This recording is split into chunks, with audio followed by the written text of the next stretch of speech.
Friends, if you want to see a scientific dissection of a guitar problem, you've come to the right place. And you really don't want to miss this episode of Guitar Quackery. It's going to be worth your time. That said, welcome back to Guitar Quackery, where we use scientifically proven methods to fix, build, and examine guitars. There's an old Chinese proverb that says, if you can't set up the intonation on one of the strings, no matter what you do, change that string. If the problem persists, don't change the string again, check the nut. And this is exactly what we're going to do today to unravel the mystery of an intonation problem. A customer brought this Fender Duo Sonic guitar to me, complaining that it was impossible to set up the intonation, especially on the low E string. So let's have a look.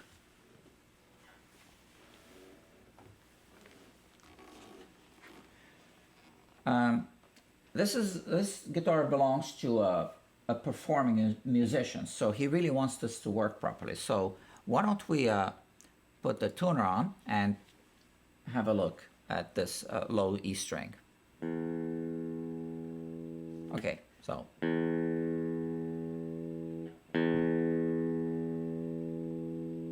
that's close enough. Now the octave. So this is how he set it up. Now let's play the same string on the frets.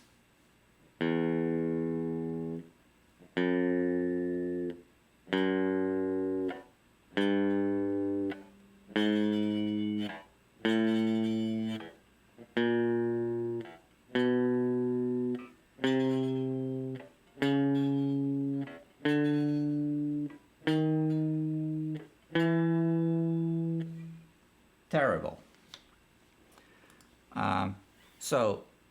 It's tuned to E. He set up the intonation on the octave, and it's really bad on the first few frets. And after, I think, the 7th fret, it starts to get better. So, we're going to have to place the guitar on the bench and bring our microscope so that we can have a closer look. Here we have the E string. Now, by the way, we can see these are coated strings. These are in fact the Dario XS strings.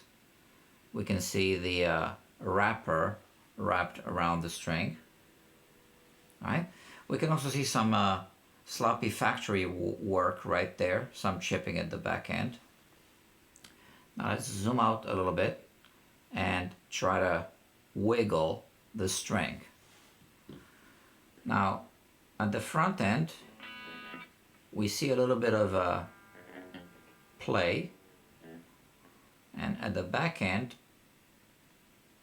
not really. And that's the exact opposite of what we want to see. We actually want to see some play at the back end and no play at the front end. So this string is actually moving inside of the string slot. Let's detune the string and examine the string slot. We zoom in a little bit, refocus. And what we see here is not good. We can see the footprint at the back end that the string left behind, which is a strong footprint, and a very, very faint footprint at the front end. So the string is curving inside of this straight string slot, and it's pushing down at the back end, but very slightly touching the front end.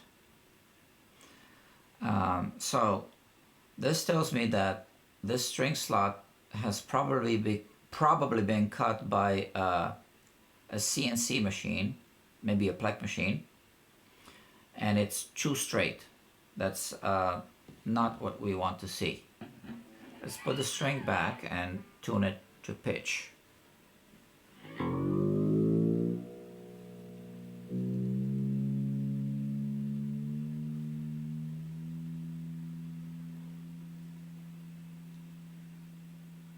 So I'll zoom out a little bit so that we see how this string vibrates when we play it.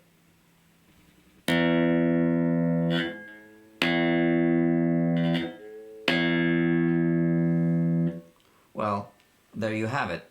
We see all this motion inside of the string slot as the string vibrates.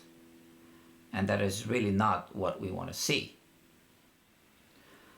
So what we just saw is that the string is moving inside of the nut slot as it's vibrating. So the scale length of the string is actually longer than it should be. Let's look at that again.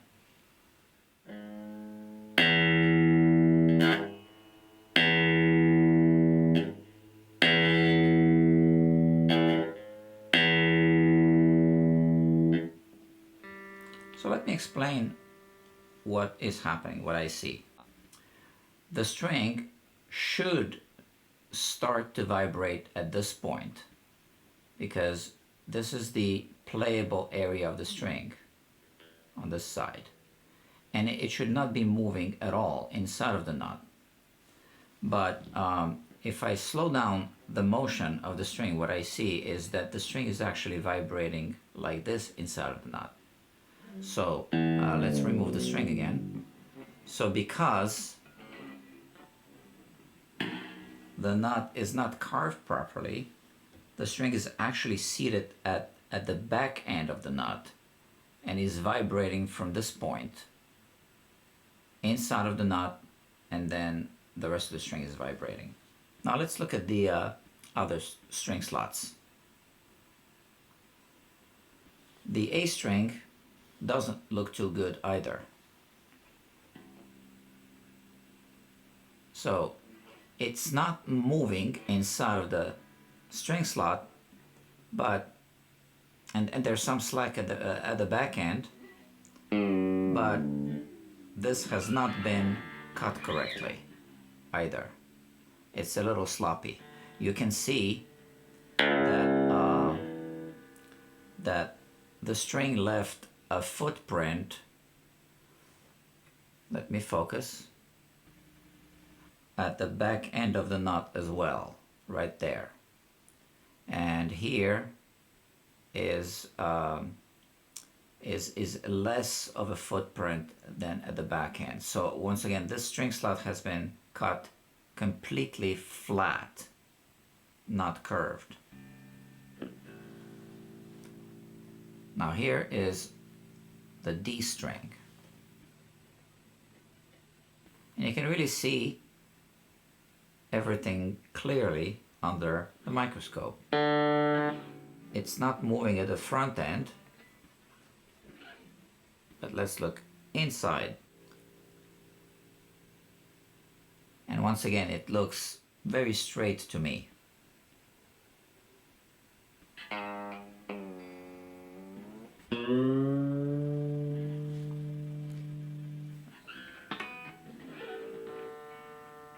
Too much motion.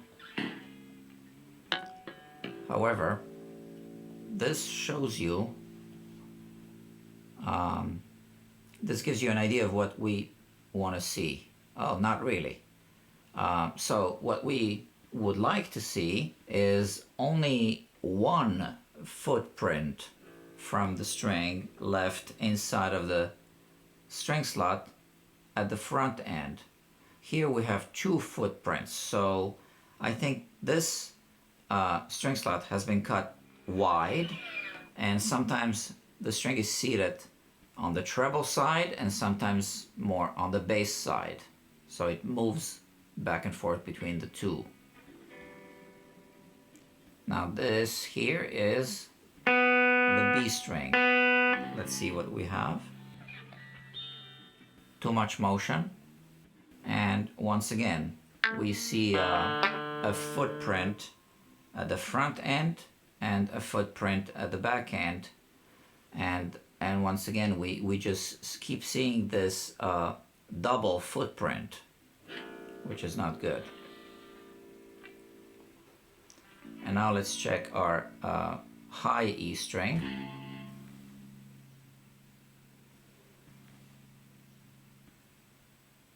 Let's play it first. Listen.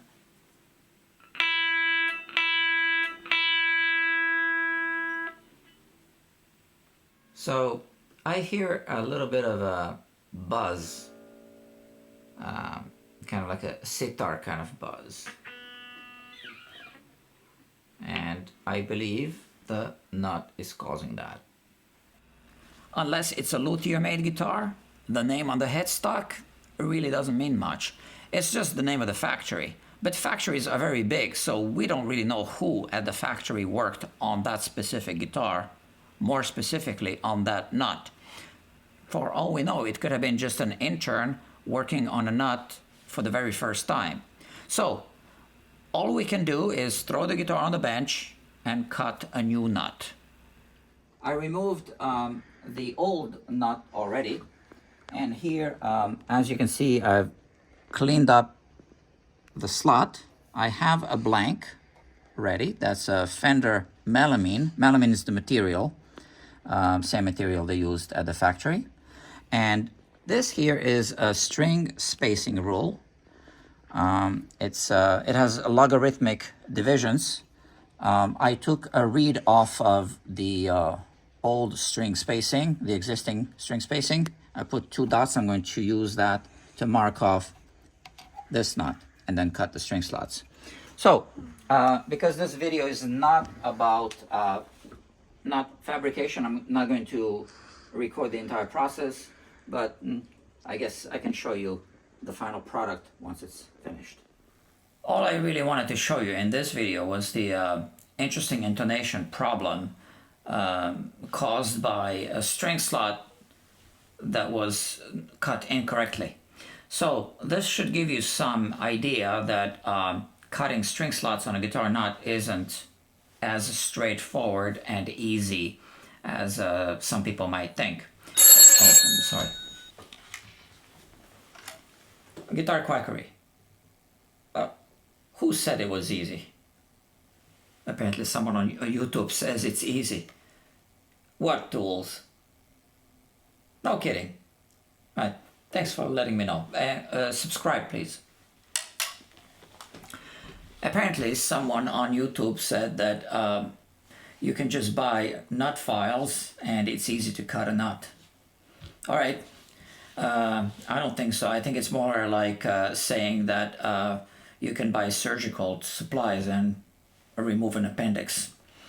In any case, I don't want to show you how to cut a nut in this video because that's not what this video is about.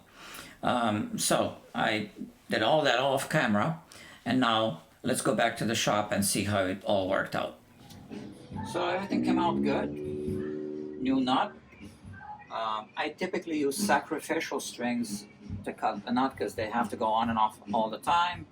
Then I take those off. I put a fresh pack of strings. We're using D'Addario XS. And oh yeah, another job I did on this one is a full level crown and polish. The level crown and polish is another part of this video that I did off camera because this is not what this video is about. So now the guitar has a new nut and it has no more intonation issues. It's back with its rightful owner and they're living happily ever after. If you like this video, please consider supporting it on Patreon, or you can also click the link that says buy me a coffee. You can also buy some merch.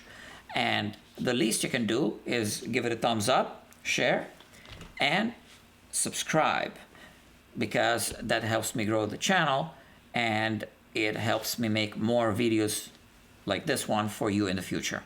Thank you very much, and I'll see you soon.